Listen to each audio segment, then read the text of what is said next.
નમસ્કાર વિદ્યાર્થી મિત્રો, ધોરણ 7 વિષય સામાજિક વિજ્ઞાન પાઠ 5 વનવાસી, વિચરતી જાતિ અને સ્થાનિક સમુદાય. હવે વનવાસી, વન એટલે જંગલની અંદર વસવાટ કરતા લોકો, વિચરતી એટલે પછાત જ્ઞાતિના લોકો અને સ્થાનિક એટલે કાયમને માટે વસવાટ કરતા સમુદાય એટલે લોકો જે જૂથમાં હોય તે. આપણે આગળ જોયું કે કેવી રીતે રાજ્યનો વિકાસ થયો અને રાજ્યનો વિકાસ તો થયો પણ તેની સાથે તેનો પરાજય પણ થયો.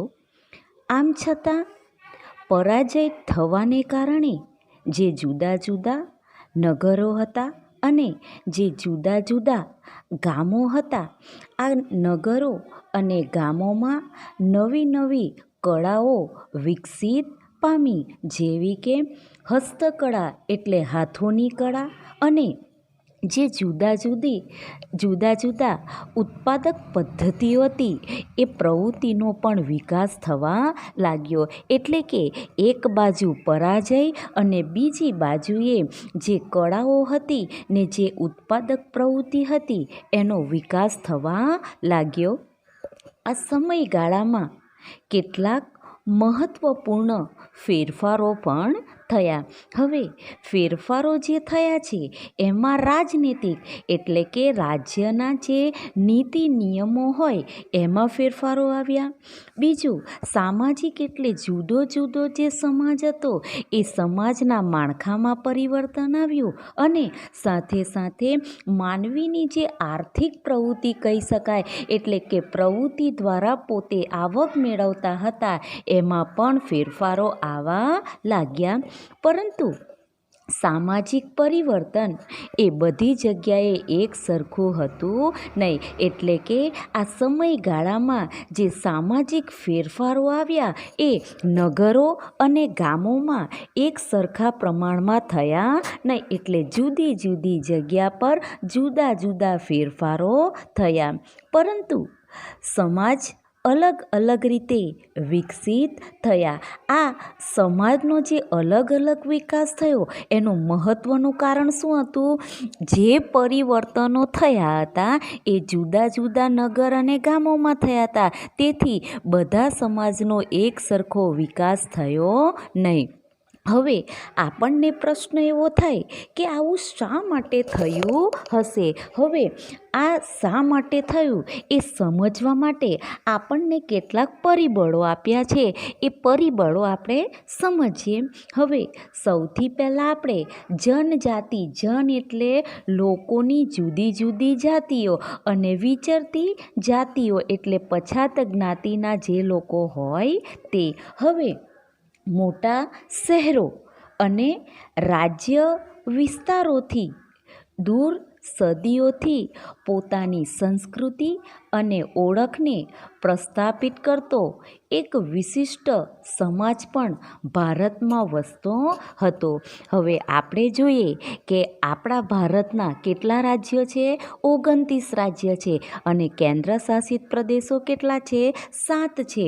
હવે મોટા શહેરો અને રાજ્ય વિસ્તારોથી એટલે રાજ્યના જુદા જુદા વિસ્તારોમાં દૂર સદીઓથી એટલે કેટલીક સદીઓથી પોતાની જે સંસ્કૃતિઓ ચાલતી આવી હતી એને લોકો ઓળખ કરાવતા હતા. હવે એની સાથે સાથે એક વિશિષ્ટ એટલે કે એક ઊંચા પ્રકારનો સમાજ જે કહી શકાય એ ભારતમાં વસવાટ કરતો હતો, જેને આપણે જનજાતીય એટલે જુદી જુદી પ્રજા, જુદી જુદી જાતીય સમુદાય એટલે ભેગા કે વનવાસી એટલે જંગલની અંદર વસવાટ કરતા લોકો તરીકે ઓળખીએ છીએ. આ સમાજ એ સમયની રાજ્ય વ્યવસ્થાથી દૂર રહેતો હતો.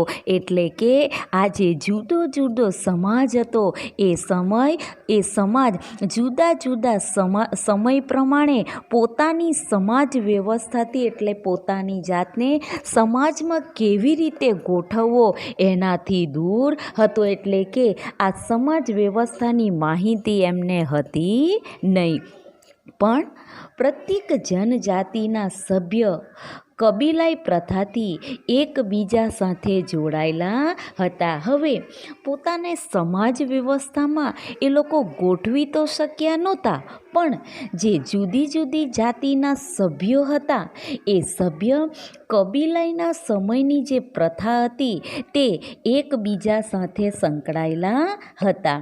તેઓ શિકારી એટલે જંગલની અંદર પોતાનો ખોરાક તરીકે શિકાર કરતા હતા, એટલે કે તેઓ શિકારી, સંગ્રહખોર એટલે કે સંગ્રહ કરતા હતા, અને પશુપાલક એટલે કે જે પાળવાલાયક પશુઓ હોય એ લોકોને પાળતા હતા. દાખલા તરીકે જોઈએ કે ગાય, ભેંસ, બકરી આ બધા એ લોકોને આવક મેળવી આપતા હતા, એટલે એનો સંગ્રહ કરતા હતા અને એને પાળતા હતા.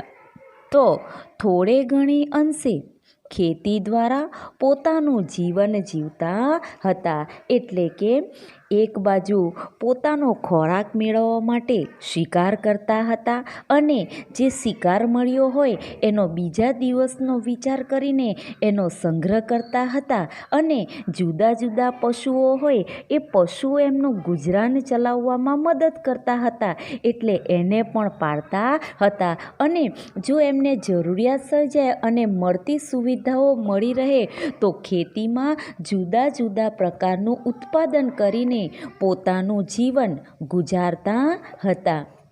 જંગલ અને પ્રકૃતિ, જંગલ એટલે વન અને પ્રકૃતિ એટલે કુદરત, તેમના જીવન પર સૌથી વધુ અસર કરતા પરિબળો હતા. તેમના ઘરો પ્રાકૃતિક સંસાધનોથી જ બનેલા હતા. હવે જે વિચરતી જાતિ અને વનવાસી જાતિના લોકો વસવાટ કરતા હતા, એમના રહેઠાણ માટેના જે ઘરો કહી શકાય એ પ્રાકૃતિક રીતે સંશોધનોથી જ બનાવેલા હતા. આમાં કેટલીક જાતિઓ એક જગ્યાએથી બીજી જગ્યાએ ભટકતી રહેતી હતી. આપણે પહેલાં સેમમાં ભણીને આવ્યા કે આદિમાનવ જે હતો એ જંગલની અંદર ગુફાની અંદર વસવાટ કરતો હતો, અને જ્યાં એને ખોરાક શિકાર મળી રહે ત્યાં એ વસવાટ કરતો હતો. તો અહીંયા પણ જે જનજાતિ એટલે કેટલીક જાતિઓ હોય એ જાતિઓને ખોરાક રહેઠાણ માટે જો કંઈ ન મળી રહે તો એક જગ્યાએથી બીજા જગ્યાએ એ મેળવવા માટે ભટકતા રહેતા હતા, જેને કારણે વિચરતી કે વિમુક્ત, વિચરતી એટલે ભટકતી હોય તેવી, અને વિમુક્ત એટલે કે છૂટાછવાયા જાતિ તરીકે ઓળખાવી શકીએ. જનજાતિના લોકો જમીન અને જમીન પેદાશ પર સંયુક્ત રીતે નિયંત્રણ રાખતા. હવે જુદી જુદી જાતિના જે લોકો હતા એ લોકો જે જમીન હોય તે અને જમીનની અંદર પેદાશ એટલે જમીનમાં જે ઉત્પાદન કરવામાં આવતું હોય તે સંયુક્ત એટલે ભેગા મળીને એના ઉપર નિયંત્રણ રાખતા હતા, અને પોતે જે નિયમો બનાવ્યા હોય એ નિયમો પોતાના પરિવારોમાં તેની વહેંચણી પણ કરતા હતા, એટલે કે નીતિ નિયમોનું પાલન પોતાના પરિવારમાં પણ કરાવતા હતા. તેઓનું જીવન સામૂહિક એટલે ભેગા સ્વરૂપનું હોવાથી તેમની અર્થવ્યવસ્થા પણ સામૂહિકતાનો સિદ્ધાંત જોવા મળે છે. હવે એ લોકો સંયુક્ત એટલે ભેગા કુટુંબમાં જીવીને આવ્યા હોય, એટલે એમનું જે અર્થતંત્ર, અર્થવ્યવસ્થા જે કહી શકાય પોતાના સમાજની, પોતાના કુટુંબની, એમાં સામૂહિકતા એટલે ભેગાનો સિદ્ધાંત જોવા મળે છે. જુદા જુદા સમુદાયોમાં સામાજિક સમાનતા જોવા મળતી હતી. હવે પરિવર્તનો થયા હતા, એ અલગ અલગ પ્રકારના થયા હતા, છતાં પણ જે જુદો જુદો સમુદાય ભેગામાં રહેતો હતો એમાં સામાજિક સમાનતા જોવા મળતી હતી. ઉપખંડના વિવિધ ભાગોમાં ઘણી મોટી જનજાતિનો વિકાસ થયો હતો. ઉપ એટલે મોટા ભાગના ખંડો જે હતા એ ખંડમાં જુદા જુદા ભાગોની અંદર મોટી મોટી પ્રજાતિનો વિકાસ થયો હતો. સામાન્ય રીતે તેઓ જંગલો, પહાડો, રણ અને દુર્ગમ જગ્યાઓ પર નિવાસ કરતા હતા. હવે જનજાતિ એટલે કે પ્રજાઓ વધુ હોય અને પ્રજાના વસવાટ માટે એમને રહેઠાણની જગ્યા મળતી નથી. તેથી તેઓ શું કરતા હતા? જંગલમાં રહેતા હતા. ઊંચા ઊંચા પહાડો હોય એ પહાડો પર વસવાટ કરતા હોય અને જ્યાં રણ પ્રદેશ આવેલો હોય આવા દુર્ગમ એટલે ખરાબ જગ્યા પર એ લોકો વસવાટ કરતા હતા. કેટલીક વાર તેમના કરતાં વધારે શક્તિશાળી સમાજ સાથે તેમનો સંઘર્ષ પણ થતો હતો.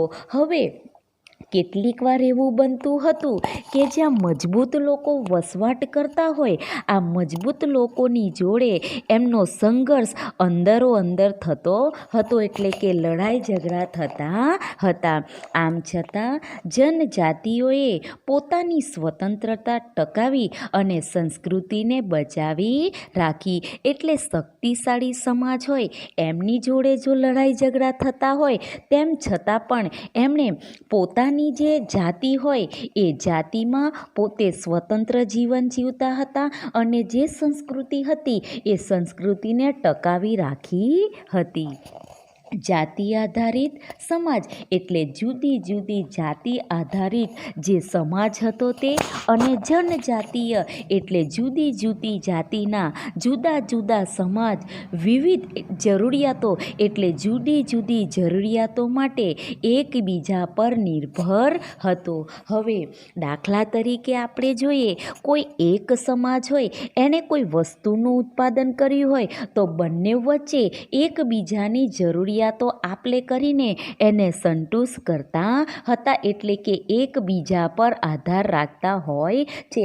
દાખલા તરીકે આપણે જોઈએ આપણા ઘરની અંદર આપણે અત્યારે શિક્ષણ મેળવી રહ્યા છીએ તો આપણે કોના પર આધાર રાખશું?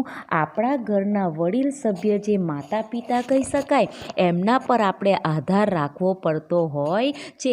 તો અહીંયા પણ જુદી જુદી જાતિના લોકો જે હોય છે એ પોતે બીજી જાતિ પર આધાર રાખતા હોય છે. સંઘર્ષ અને નિર્ભરતાના સંબંધને કારણે બંને સમાજમાં ધીરે ધીરે પરિવર્તન આવવા લાગ્યું. એટલે અંદરો અંદર લડાઈ ઝઘડાને કારણે નિર્ભરતા એટલે એકબીજા પર આધાર રાખવાનો જે સંબંધ હતો એ બંને સમાજમાં પરિવર્તન આવવા લાગ્યું.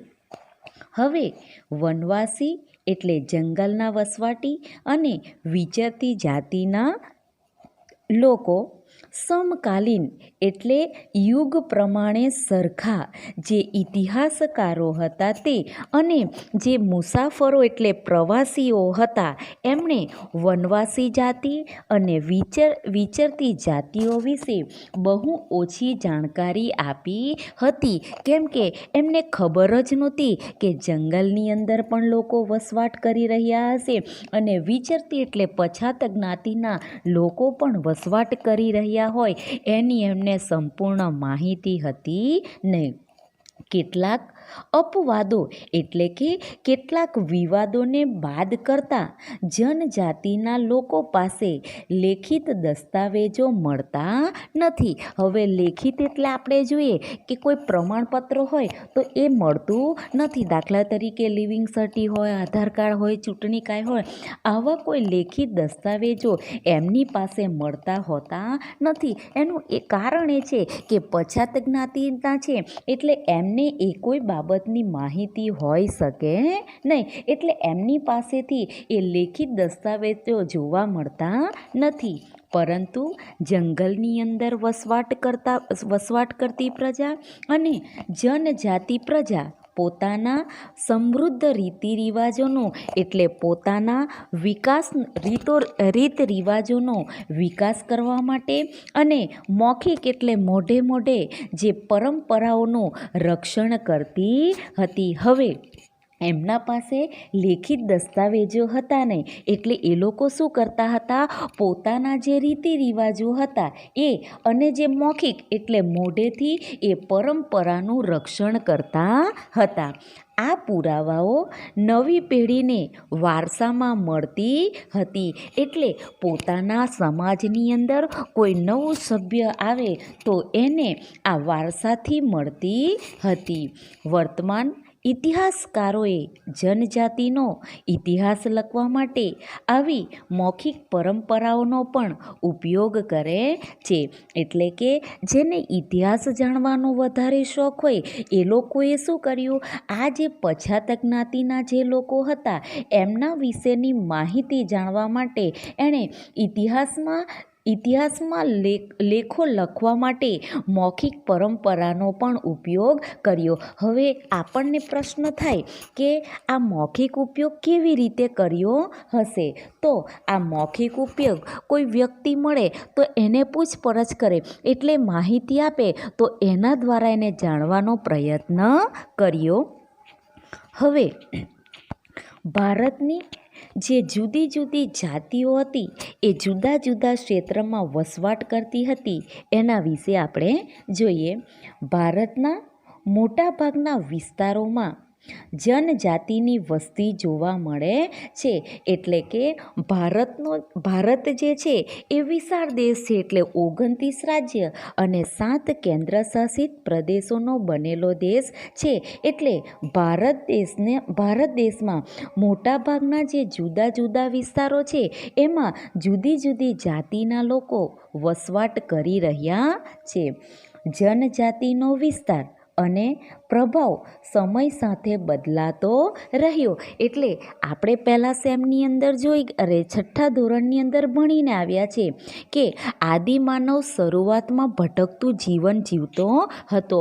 હવે જેમ જેમ નવી શોધ થતી ગઈ તેમ તેમ આદિમાનવ શું કરવા લાગ્યો, પોતાની જાતને પોતાના સમાજ રચનામાં ગોઠવણ કરતો ગયો અને પોતાની જાત સાથે પરિવર્તનો થવાથી તે પોતે પણ બદલાતો ગયો. એટલે કે એમનામાં પરિવર્તન આવવા લાગ્યું.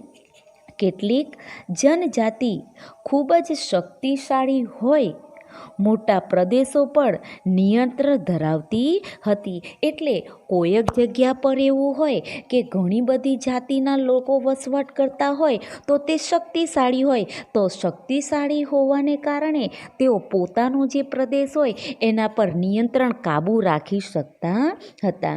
જેમ કે 13મી થી 14મી સદી દરમિયાન પંજાબમાં ખોખર જનજાતિ અને ગખ્ખર જનજાતિ મુખ્ય હતી. એટલે 13મી અને 14મી સદીના સમયગાળા દરમિયાન બે જાતિઓ જેવી કે ખોખર જનજાતિ અને બીજું ગખ્ખર જનજાતિ, આ બંને જાતિનું ખૂબ જ મહત્ત્વ હતું. આ જનજાતિમાંથી આવનાર કમાલખા ખખ્ખરને અકબરે મનસબદાર બનાવ્યા હતા. મનસબદાર એટલે મનનો જે રાજા કહી શકાય એવો બનાવ્યો હતો. મુગલો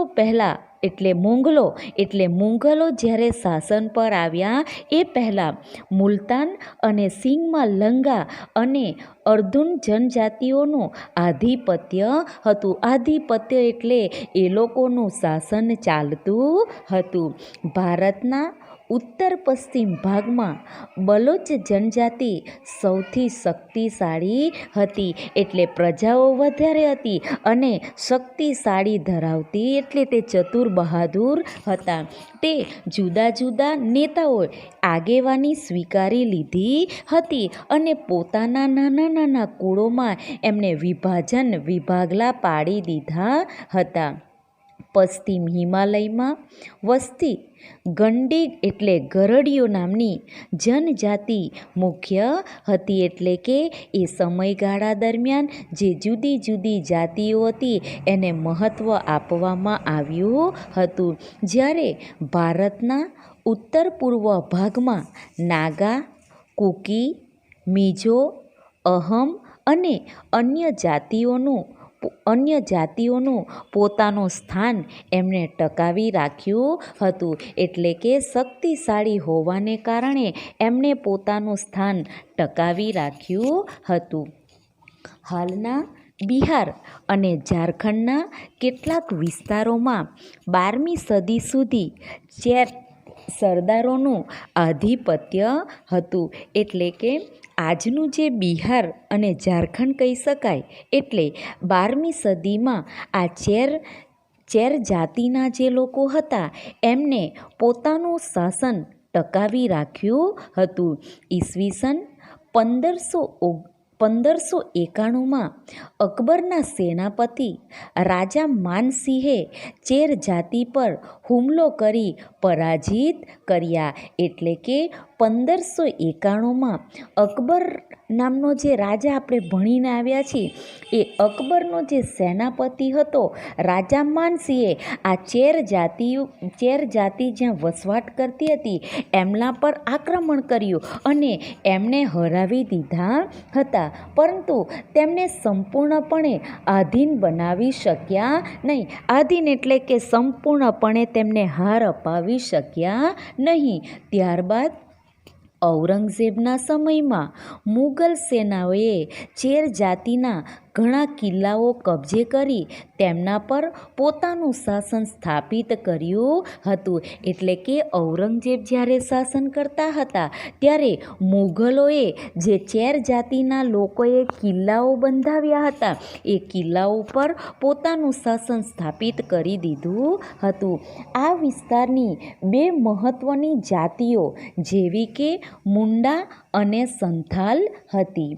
આ જનજાતિઓ આ વિસ્તાર ઉપરાંત ઓડિશા અને બંગાળમાં પણ વસવાટ કરતી હતી. એટલે મુંડા અને સંથાલ આ બંને જાતિના લોકો ઓડિશા અને બંગાળમાં પણ વસવાટ કરતા હતા.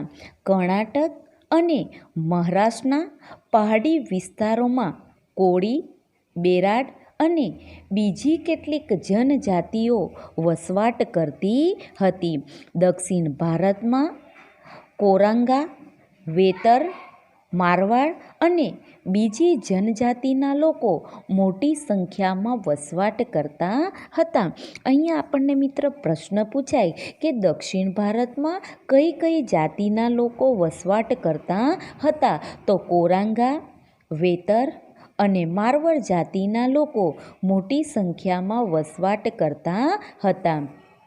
ભીલ આ જનજાતિઓમાં સૌથી મહત્ત્વ ધરાવતા હતા. એટલે કે ભીલ જાતિના જે લોકો હતા એમને સૌથી મહત્ત્વ આપવામાં આવ્યું હતું.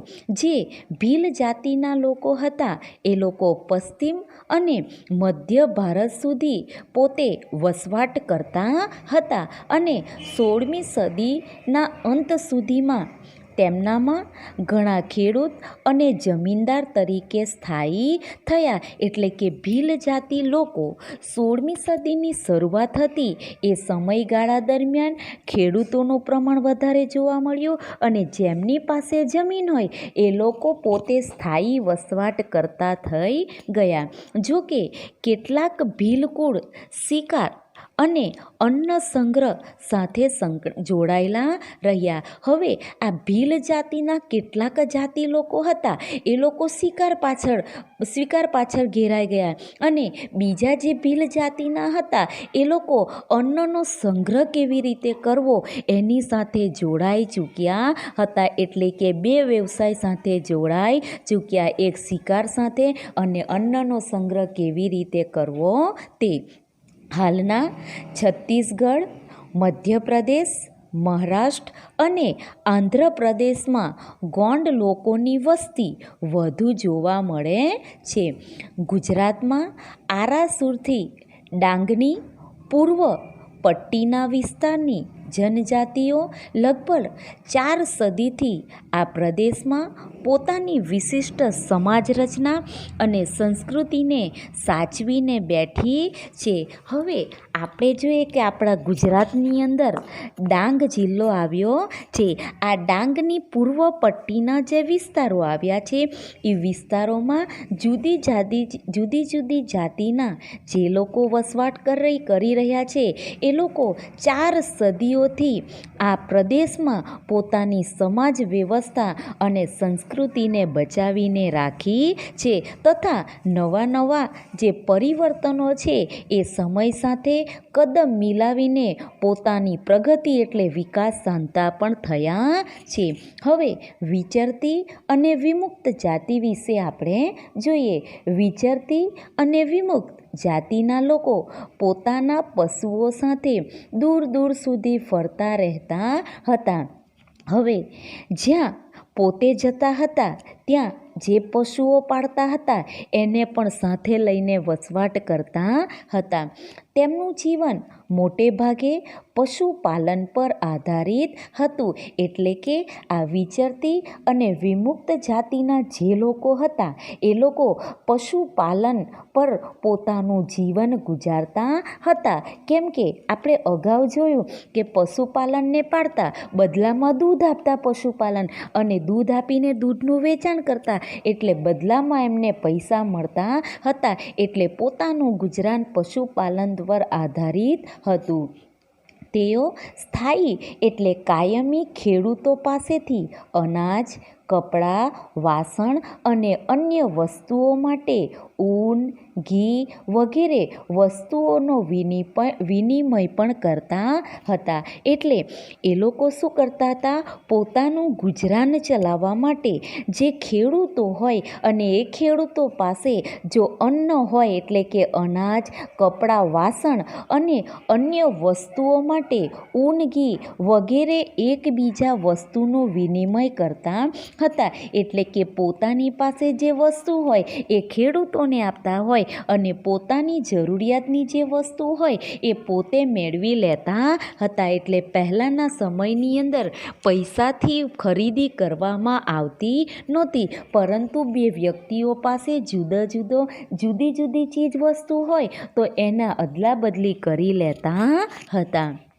કેટલીક વિચરતી જાતિઓ જાનવરો પર સામાન લાદી એક જગ્યાએથી બીજી જગ્યાએ લઈ જઈ વસ્તુઓનું ખરીદ વેચાણ કરતી હતી. હવે આ બંને જાતિઓ શું કરતી હતી? જે જુદા જાનવરો હોય એ જાનવરો પર જે કંઈ સામાન હોય એ સામાન મૂકીને પોતે એક સ્થળેથી બીજા સ્થળે વસ્તુઓનું ખરીદ વેચાણ પર કરતી હતી. દાખલા તરીકે આપણે જોઈએ કે રેતી નદી કિનારો હોય અને રેતી હોય તો ગધેડા પર એ રેતી મૂકીને એ વસ્તુ વિનિમય એટલે કે રેતીને ઠાલવવામાં આવે છે. એટલે કે આવી રીતે પણ ખરીદ વેચાણ કરવામાં આવતું હતું. હવે વણજારા ભારત અને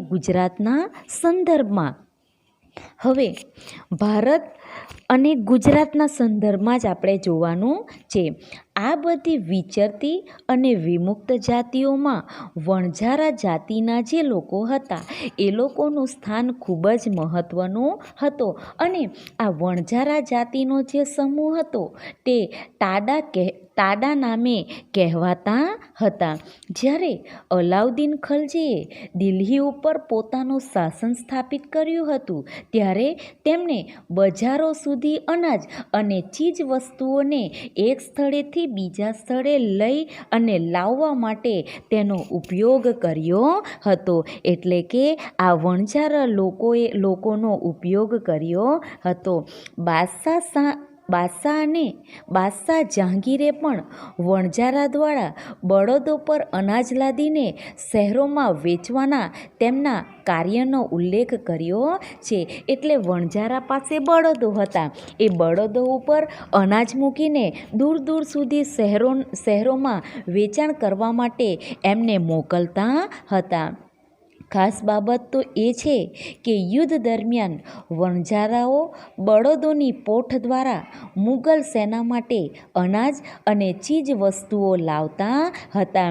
એટલે જ્યારે યુદ્ધ હોય ત્યારે એ યુદ્ધના સમયગાળા દરમિયાન આ વણઝારાઓ પાસે જે વણઝારાઓ હોય એમની પાસે બળદો હોય તો એ બળદો મુગલ સેના માટે જુદા જુદા અનાજ અને જે જુદી જુદી ચીજ વસ્તુઓ હોય એ ચીજ વસ્તુઓ એના પર મૂકીને લાવતા હતા.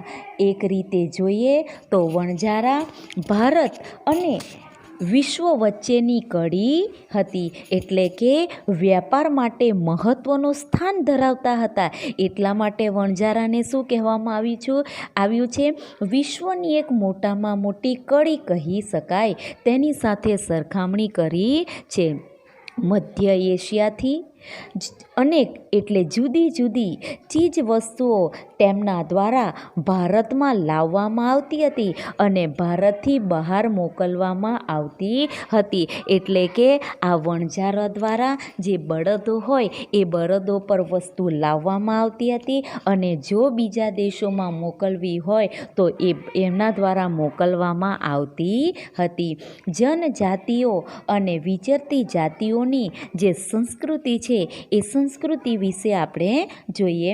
કેટલીક વિચરતી વિમુક્ત જાતિઓ ઘેટા બકરા, ઘોડા, ગાય, ભેંસ અને બળદના વેપાર સાથે સંકળાયેલી હતી. એટલે કે આ જનજાતિ અને વિચરતી જાતિઓ જે ઘેટા બકરા કહી શકાય, ઘોડા, ગાય, ભેંસ અને બળદના વેપાર સાથે સંકળાયેલા હતા, એટલે એનું વેચાણ કરતા હતા. જુદી જુદી જાતિના નાના મોટા જે ફેરિયાઓ એટલે જે વેચવાવાળા હોય છે તે એક ગામથી બીજે ગામ જઈને જાતે બનાવેલા દોરડા, ઘાસની ચટાઈ, મોટા ઠેલા વેચતા હતા. હવે ફેરિયાઓ એટલે વેચવાવાળા, એ લોકો શું કરતા હતા? પોતે બનાવતા હતા દોરડા, ઘાસની ચટાઈ, મોટા થેલાઓનું વેચાણ કરવા માટે એક સ્થળેથી બીજા સ્થળે જતા હતા. કેટલીક આ વિચરતી અને વિમુક્ત જાતિઓમાં કાંગાસિયા, મોંડવાનો સમાવેશ થતો હતો, જે બંગડી અને સૌંદર્ય પ્રસાધનોમાં વ્યાપાર સાથે સંકળાયેલા હતા. એટલે કે આ કાંગસિયા અને મોડવા જાતિના જે લોકો હતા એ બંગડી બનાવવાનું હોય તે અને સૌંદર્ય એટલે જુદી જુદી વસ્તુ બનાવવાના વેપાર સાથે સંકળાયેલા હતા. તો કેટલીક વિચરતી જાતિઓમાં નટ બજાણિયાનો સમાવેશ થતો હતો. તેઓ જુદી જુદી અંગ કસરતો દ્વારા લોકોનું મનોરંજન પણ કરતા હતા. હવે આપણે જોઈએ કે નટ એટલે કે બે લાકડીઓ લગાવી દે અને એની ઉપર દોરી બાંધે અને ચાલવામાં આવે આવા જુદા જુદા ખેલો અને શરીર સાથેની જે જુદી જુદી કસરતો એ લોકોને મનોરંજન એટલે આનંદ આપતા હતા. ગુજરાતમાં વણઝારા, માલધારી, નટ બજાણિયા, કાંગાસિયા જેવી વિચરતી જાતિઓ જોવા મળે છે. એટલે આ જુદી જુદી જાતિઓ જોવા મળતી હતી. હવે જનજાતિઓમાં આવેલ જે સાંસ્કૃતિક પરિવર્તન છે એ પરિવર્તનો વિશે આપણે જોઈએ. અર્થવ્યવસ્થા અને સમાજની જે જરૂરિયાતો કહી શકાય એ વધતા જતા નવા કલા કૌશલ્ય ધરાવતા લોકો માટેની એક આવશ્યકતા ઊભી કરતા હતા. એટલે નવી નવી જે જરૂરિયાતો કહી શકાય અને નવા જે કલા કૌશલ્ય કહી શકાય એ લોકોની આવશ્યકતામાં વધારો કરતા હતા. જે સમાજ હતો તે જુદી જુદી જાતિઓમાં એનું વિભાજન થયું હતું. તો બીજી બાજુએ જે ઘણી બધી જાતિઓ હતી એ જુદા જુદા સામાજિક જૂથને જ્ઞાતિ આધારિત સમાજમાં એટલે પોતાના જ્ઞાતિના હોય એ સમાજની અંદર પોતાની જાતને ગોઠવણ કરી લેતા હતા, એટલે પોતાના સમાજની અંદર પોતાનું સ્થાન મેળવતા હતા. તેમને જાતિનો દરજ્જો આપવામાં આવ્યો હતો, એટલે આ સમાજનો અને આ જાતિનો છે એવો દરજ્જો એને આપવામાં આવતો હતો. આવી જાતિઓમાં વિશિષ્ટ કૌશલ્ય ધરાવતા જુદા જુદા સમુદાયો મુખ્ય હતા. હવે વર્ણને બદલે જાતિ સમાજમાં સંગઠનોનો પણ આધાર બની ગયો. વર્ણ એટલે દેખાવને આધારે જે જુદી જુદી જાતિ હોય એ સમાજ સંગઠનનો એક મોટામાં મોટો પાયો કહી શકાય એ બની ગયો છે. મિત્રો, તમને કેટલાક સવાલ આપ્યા હશે, એ સવાલના જવાબ તમારે મોઢે કરવાના રહેશે, જે પરીક્ષામાં પૂછાઈ શકે તેવા.